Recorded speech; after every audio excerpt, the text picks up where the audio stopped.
नीलोफर अब्दुल रहीम और आप सबका इस्तकबाल करती हूँ ज़ोहरा क्लासेस में। बच्चों, मैं आज आपके सामने लाई हूँ एकदम सिंपल और इजी इंग्लिश कोर्स। अक्सर ऐसा होता है जो वर्नाक्युलर मीडियम के बच्चे होते हैं, जैसे उर्दू, हिंदी, मराठी और तेलुगु मीडियम, जब वो 10th पास करने के बाद 11th में जाते हैं तो उनका मीडियम ऑफ इंस्ट्रक्शन चेंज हो जाता है। टीचर्स इंग्लिश में पढ़ाना शुरू कर देते हैं। इस प्रॉब्लम को ओवरकम करने के लिए मैं आपके सामने एक इजी सिंपल इंग्लिश कोर्स लाई हूँ, जहाँ आपको सिंपल इंग्लिश सिखाई जाएगी और आहिस्ता आहिस्ता आप फर्राटे के साथ अच्छी इंग्लिश बोलना सीख जाएंगे।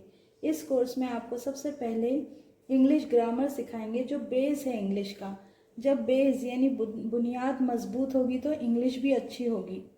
मुझे अच्छी तरह से याद है, हम स्कूल में थे तो हमारी टीचर ने एक कंपोजिशन लिखने के लिए कहा था, जिसका टॉपिक था अ picnic day.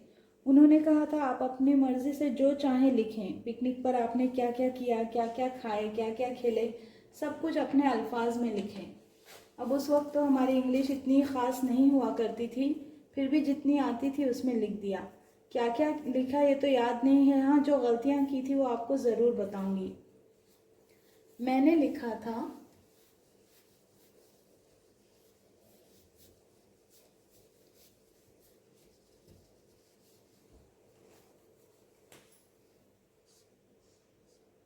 I go to a picnic spot. I eat chips there. अब देखिए, मैंने टेंस में गलतियाँ की थी। जब बुक्स कलेक्ट हुई, करेक्शन हुई, तो मैडम बहुत नाराज़ हुई। उन्होंने कहा कुछ बच्चे टेंस का बिल्कुल ख्याल नहीं रखते, और ये कहते हुए वो मेरी तरफ देख रही थी। मैं समझ गई कि ये मेरी गलती है। तब से मैंने टेंस का ध्यान रखना शुरू कर दिया। बच्चों, आप जब भी कंपोजिशन लिखें या इंग्लिश में बात करें तो आप सबसे पहले टेंस का ध्यान रखें। अब देखिए, पिकनिक हो चुकी थी। लिखना ये था कि हमने पिकनिक पे क्या क्या किया। जो भी बातें लिखनी थी वो पास्ट टेंस में होनी चाहिए थी, क्योंकि पिकनिक हो चुकी थी, तो सारे जुमले पास्ट टेंस में होने चाहिए थे। अब यहाँ पर instead of writing I go to school, I was suppose to write I went to a picnic spot, यानी गो की जगह वेंट आना चाहिए था। इसी तरह यहाँ आई एट, ईट का पास्ट टेंस है ate, I ate chips there, यानी मैं पिकनिक पर गई थी और वहाँ पर मैंने चिप्स खाए। अब इसी तरह इस कोर्स में हम बेसिक ग्रामर सीखेंगे, जैसे कि parts of speech, tenses, change the voice, change the degree, punctuation. अब देखिए, सबसे पहले शुरू करते हैं पार्ट्स ऑफ स्पीच से। There are 8 part of speech.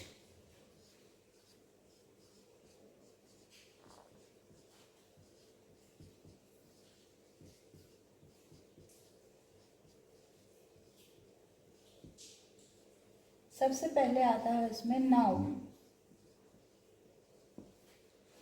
उसके बाद है प्रोनाउन। देखिए, थर्ड है वर्ब, फिर adverb, adjective, conjunction, preposition, interjection. तो सबसे पहले हम नाउन देखेंगे।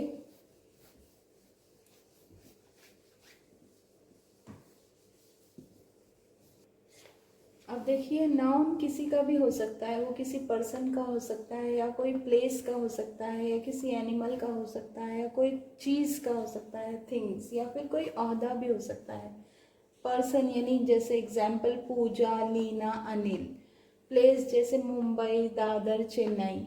एनिमल्स के भी स्पेसिफिक नेम्स होते हैं, जैसे कैट, डॉग और फिश। थिंग्स जैसे tree, ball, table, chair, basketball वगैरह। और यहाँ ओहदे आते हैं, उसमें आती है teachers, doctors, policeman, father, brother, mother, ये भी सब नाउन है। अब देखिए example, India is a big country, तो इंडिया यहाँ पर नाउन है, नाम है कंट्री का। अब देखिए pronoun. Pronoun describes noun. Pronoun noun को डिस्क्राइब करता है। जैसे अब हम किसी शख्स के बारे में बात कर रहे हैं तो बार बार उसका नाम लेंगे कि शोएब स्मार्ट लड़का है, शोएब इंटेलिजेंट लड़का है, शोएब लंबा है। तो बार बार instead of using his name again and again we can use a pronoun. जैसे वो लंबा है, वो स्मार्ट है, वो इंटेलिजेंट है। तो इसी तरह he is smart, he is tall, he is intelligent कहते हैं। तो ही जो है यहाँ पर प्रोनाउन है। जैसे इस सेंटेंस में देखिए he is going to school. इसी तरह शी, वो शी हैड अ पार्टी, यानी वो पार्टी में गई। आई प्ले वीडियो गेम, यहाँ पर आई भी क्या है, प्रोनाउन है। They are swimming in the pool, they भी प्रोनाउन है। थर्ड है verb. Verb describes an action और एक्सपीरियंस। वर्ब कोई भी काम हो सकता है, वो रन, वॉक, पुश, ईट। इसी तरह स्टडी, रीडिंग, राइटिंग, ये सब वर्क है यानी काम। एग्जाम्पल के तौर पे Leena ran to school because she was late. यहाँ पर देखिए रैन यानी दौड़ी, भागी। तो ये भी क्या है, वर्क है, काम है। John loves to play cricket. Loves भी वर्ब है और प्ले भी वर्ब है। इसी तरह अ बर्ड फ्लू, बर्ड उड़ गई, तो फ्लू भी वर्ब है। अब देखिए फोर्थ है adverb. Adverb describes a verb and adjective. Adverb verb को भी डिस्क्राइब करता है और एडजेक्टिव को भी डिस्क्राइब करता है, यानी कब, कैसे और कैसे, कहाँ हुआ काम। तो इसमें देखिए एग्जाम्पल्स है स्लोली, yesterday, always। जैसे tortoise walk slowly, तो काम बता रहा है कि वो स्लोली चलता है। yesterday वक्त बताता है। तो एडवर्ब आपको काम भी बताता है, वक्त भी बताता है, कब, कैसे, कहाँ हुआ। अब देखिए Reshma is always late to school, तो ये बताता है कि हमेशा लेट होती है स्कूल के लिए। और last night I slept very well, तो लास्ट नाइट टाइम बता रहा है कि कब सोए आप। Last night I slept very well. अब देखिए फिफ्थ है adjective. Adjective describes a noun और प्रोनाउन, यानी नाउन और प्रोनाउन की खूबी बताता है। जैसे कि शॉर्ट, ब्यूटीफुल, रेड, ओल्ड। देखिए Fatima has a huge house. Fatima का हाउस बहुत बड़ा है, बहुत ऊंचा है, तो ह्यूज क्या है, एडजेक्टिव है। इसी तरह ताजमहल इज ब्यूटीफुल। ताजमहल बहुत खूबसूरत है, तो ब्यूटीफुल एडजेक्टिव है, उसकी खूबी बता रहा है कि वो खूबसूरत है।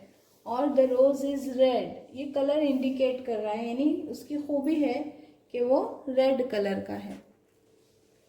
सिक्स्थ है conjunction. Conjunction connects words, phrases, clauses in a sentence. दो सेंटेंस को जोड़ता है कंजंक्शन। वो वर्ड्स जो दो सेंटेंस को जोड़ते हैं कंजंक्शन कहलाते हैं। जैसे एंड, बट, ऑल्दो। एग्जाम्पल देखिए I like to watch TV and eat popcorn. मुझे टीवी देखना पसंद है और साथ ही साथ पॉपकॉर्न खाना भी पसंद है। तो इन दो सेंटेंस को जोड़ने के लिए एंड यूज किया गया है, तो एंड है conjunction. My friend is very loud whereas I am quiet. मेरी फ्रेंड बहुत बुलंद आवाज की है, whereas I am quiet, और मैं खामोश तबीयत की, तो वेर एज यहाँ पर कंजंक्शन है। Amy is absent because she is ill, तो बिकॉज दो सेंटेंस को जोड़ रहा है, Amy is absent and she is ill, तो बिकॉज भी हमारा कंजंक्शन है जो दो सेंटेंस को जोड़ रहा है। अब देखिए सेवेंथ है प्रीपोजिशन। प्रीपोजिशन हम बचपन से पढ़ते आए हैं, यूज ए, एन, द। तो प्रीपोजिशन क्या करता है, डिस्क्राइब करता है प्लेस को, जगह को। जैसे कोई चीज टेबल पर रखी है तो it is on the table, तो प्रीपोजिशन डिस्क्राइब करता है प्लेस को और टाइम भी बताता है। Example a, an, the, under, above, in, during, below वगैरह वगैरह। एग्जाम्पल देखिए the cat jump over the box. यहाँ पर ओवर यानी ऊपर, प्रीपोजिशन है, जगह बता रहा है, प्लेस बता रहा है उसकी कि वो ऊपर है, बॉक्स के ऊपर जंप की है। Get into the car quickly, यहाँ पर इनटू प्रीपोजिशन है। इसी तरह the dog is sitting under the table, वो पोजीशन बता रहा है, जगह बता रहा है कि अंडर द टेबल बैठा हुआ है। अब देखिए 8 है interjection. Interjection express strong emotion and is often followed by an exclamation mark. ये इस इमोशन एक्सप्रेस करते हैं ये वर्ड, जैसे वाओ, ओह, हुर्रे। जैसे आपको छुट्टी मिल गई तो हम कहते हैं ना hurray, tomorrow is a holiday, तो hurray. Wow the view is amazing, तो वाओ जो है इंटरजेक्शन है। इसी तरह oh so beautiful the roses. इसी तरह जब दुख की भी बात हो तो व्हाट अ पिटी, ऐसा भी कहते हैं। तो ये सब जो है इंटरजेक्शंस हैं। तो यहाँ पर हमारे 8 part of the speech complete हुए। इंशाल्लाह नेक्स्ट वीडियो में हम टेंस वर्ब पढ़ेंगे। वर्ब बहुत वास्ट सेक्शन है, उसमें टेंसेस के मज़ीद और कैटेगरीज हैं। इंशाल्लाह नेक्स्ट वीडियो में पढ़ेंगे हम। जब तक के लिए गुड डे।